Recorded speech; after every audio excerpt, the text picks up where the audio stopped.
Digitech computer centre থেকে আমি পৃথা বলছি, যেটা রয়েছে আপনাদের নস্করহাট মধ্যপাড়া স্বরূপ কালিকা প্লেস, কলকাতা 700039 আমাদের পিনকোড।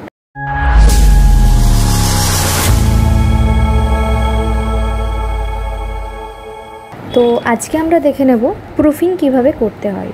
তো এটা আমরা মাইক্রোসফট ওয়ার্ডের জন্য করছি। তো প্রথমেই আমাদেরকে এমএস ওয়ার্ড ওপেন করে নিতে হবে।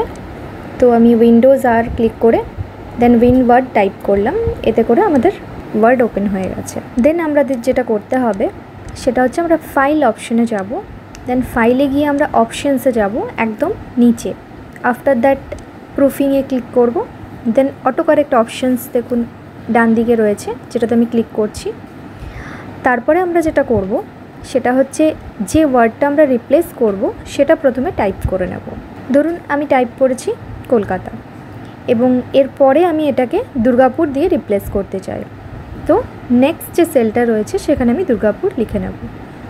দেন আমাকে অ্যাড অপশানটায় ক্লিক করে দেখে নিতে হবে যে ওটা আমার বক্সের মধ্যে চলে এসেছে কিনা। তো দেখুন এটা চলে এসেছে, এরপরে আমি ওকেতে ক্লিক করে দিলাম। এরপর আমরা ওয়ার্ডে গিয়ে ব্ল্যাঙ্ক ডকুমেন্ট ওপেন করে নিয়ে সেখানে আমি কলকাতা লিখব।